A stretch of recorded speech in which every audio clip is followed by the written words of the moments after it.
Is Julia Trubkina proving her love for Brandon Gibbs with a bold new money move? Or is she becoming so independent that their relationship could face new challenges? Welcome back to Paper Highlighter. Today, we're diving into the latest update on this 90-day fiancé couple and what Julia's latest business venture means for their future. If you love keeping up with reality TV drama, don't forget to like and subscribe for more updates. At first glance, Julia seemed to fit the gold digger stereotype.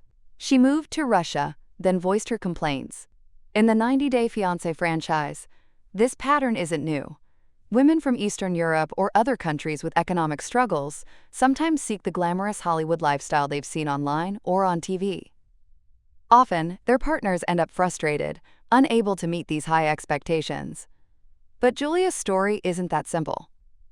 While she did find it unfair to be forced into separate bedrooms, an extreme precaution by Brandon's mother, Betty, to prevent an unplanned pregnancy, she later clarified that the farm chores weren't forced on her. She chose to do them.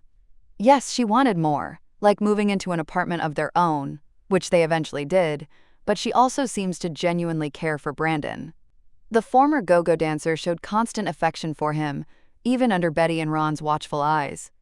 Feisty and outspoken, Julia doesn't hold back, and maybe that's why some have labeled her a villain. But in reality, who wouldn't want to share a bed with their partner, have their own space, or strive for a better life? Those are human desires, not signs of gold digging. Unlike someone merely seeking wealth, Julia hasn't sat back waiting for Brandon to hand her everything. She's actively working to build a life of her own. That independence, however, could change things. On one hand, it's empowering. It allows a person to stand on their own, free from financial dependence. On the other, too much independence can make someone emotionally distant or unwilling to ask for help.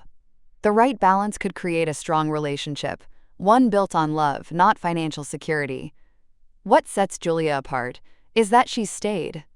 Many 90-Day Fiancé cast members leave once they gain stability in the U.S. Pedro Jimeno and Michael Ilasanmi are prime examples. Julia, despite the ups and downs, has remained by Brandon's side. Maybe she deserves more credit than she's been given. Instead of being unfairly judged, perhaps it's time to see her as someone who's navigating love, ambition, and independence in her own way. Julia is there for Brandon. Julia and Brandon have had their fair share of clashes, as seen in the clip above.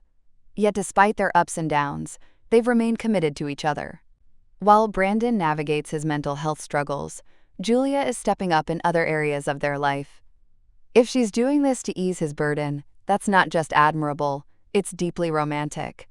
For a long time, Brandon has been the primary breadwinner, and anyone who has carried that weight knows the pressure it brings. Some handle it better than others, but the stress is always there. Now with Julia building her own business, it could be a game changer. If her success helps alleviate some of that financial strain, Brandon may finally have room to breathe. The things we do to support the people we love matter. However, there's another possibility. Julia's growing independence might be about securing her own financial future, especially if she feels uncertain about their relationship. Having her own income could give her more choices and stability, should she ever need it.